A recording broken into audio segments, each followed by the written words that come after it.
Let's begin. JustProfessor here. You're more scared of being attacked by a shark than choking on your food. You worry about plane crashes, but not about falling in your bathroom.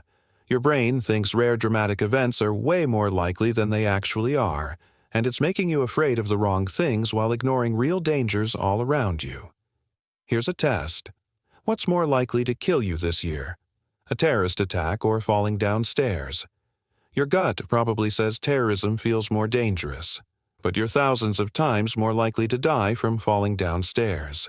This is rare event overestimation, when your brain massively inflates the probability of dramatic rare events while underestimating boring, common risks. Terrorist attacks, shark attacks, plane crashes, kidnappings. These capture your attention and feel likely even though they're statistically tiny risks. Meanwhile, you ignore stairs, cars, unhealthy food, and lack of exercise even though these common things are actually dangerous. Rare event overestimation happens when you judge the probability of dramatic unusual events as much higher than they actually are. Your brain sees something scary or memorable and decides it must happen frequently. A few news stories about something create the impression it's a common threat. Vivid imagery makes events feel more likely. The more dramatic and unusual something is, the more your brain overestimates its probability. This happens because your brain uses availability and vividness as shortcuts for judging probability. Events that are easy to imagine or remember feel more likely. Rare dramatic events are incredibly memorable and easy to imagine, so they feel common even when statistics show they're extremely rare. Your brain mistakes memorability for frequency.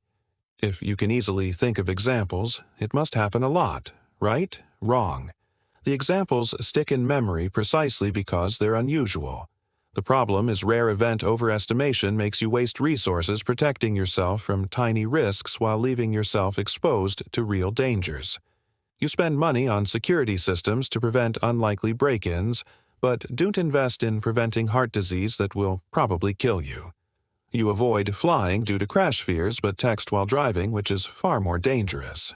You're scared of strangers hurting your kids, but don't child-proof your home against accidents that are actually likely. Your fear is completely misaligned with actual risk. Let me show you where this distorts reality. Shark attacks get massive media coverage every time they happen. Pictures are dramatic, stories are scary, movies make them even more terrifying. So people think shark attacks are a real danger to worry about. But sharks kill less than 10 people worldwide per year. You're more likely to die from being crushed by a vending machine or struck by lightning. But your brain overestimates shark risk because shark attacks are vivid and memorable. Kidnapping fears make parents terrified to let kids play outside.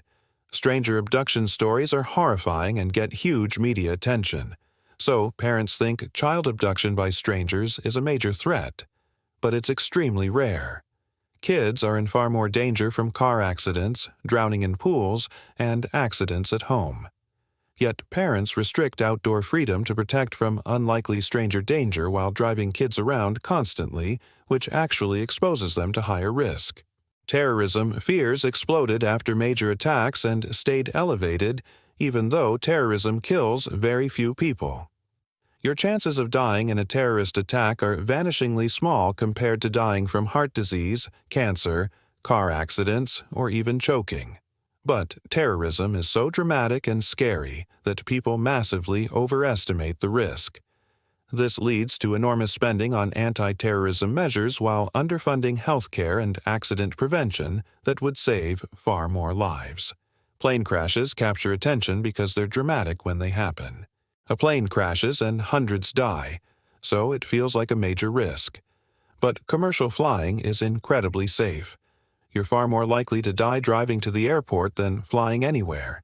Yet many people are terrified of flying while having no fear of driving, entirely because of rare event overestimation.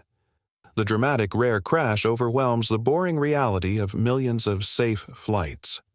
Food poisoning from restaurants gets overestimated as a risk because the few serious cases make news. People worry about restaurant cleanliness and food safety.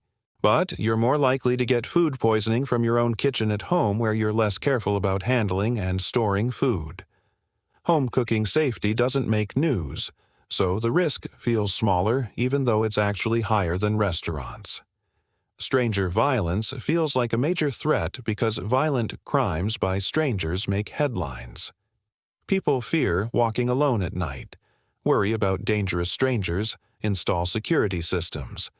But most violence is committed by people you know. Most injuries and deaths happen from mundane causes, not dramatic stranger attacks.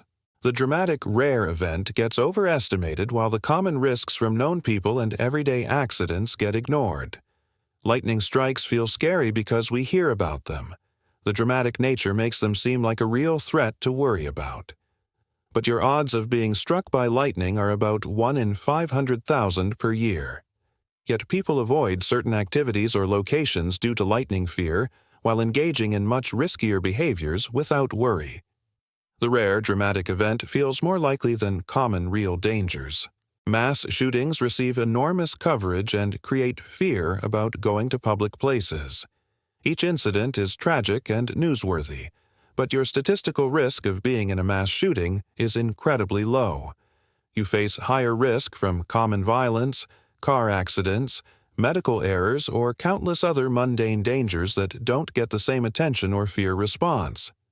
The rare dramatic event dominates perception, while common risks are invisible. So, how do you stop overestimating rare events and start thinking about risk accurately?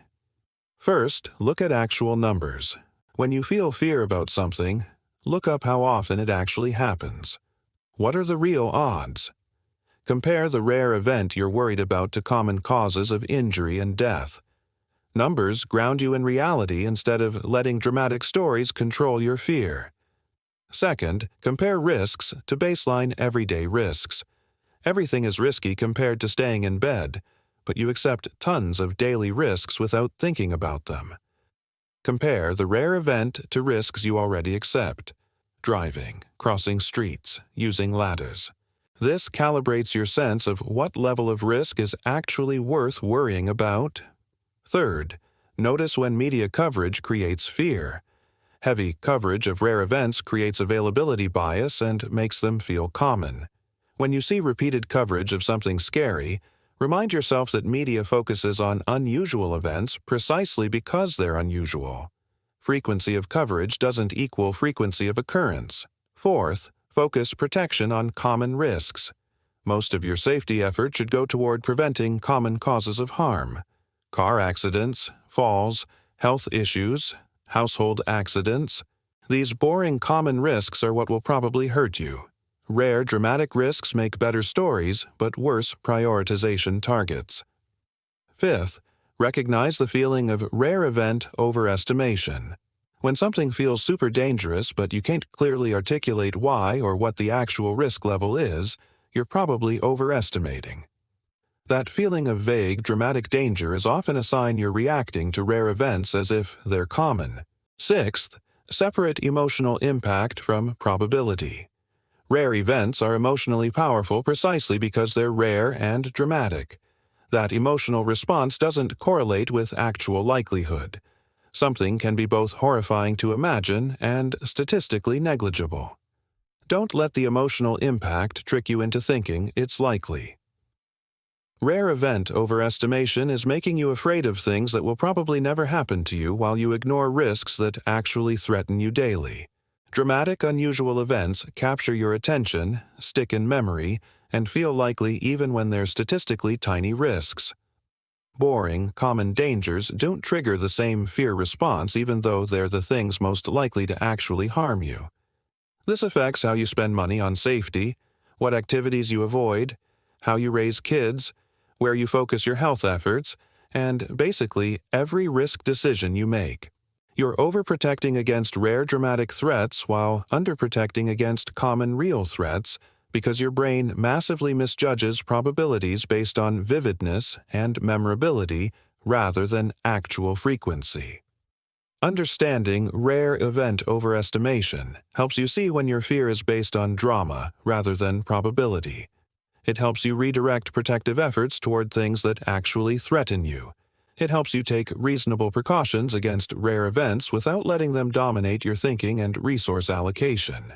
The next time you feel afraid of something dramatic, shark attacks, terrorism, plane crashes, kidnapping, whatever, check the actual statistics. Ask yourself if you're overestimating because the event is dramatic and memorable rather than likely. Then redirect your safety focus toward boring common risks that won't make headlines but actually might hurt you.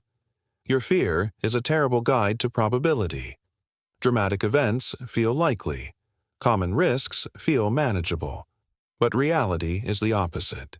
The things that scare you most are usually the things least likely to happen. The things you barely think about are the real dangers.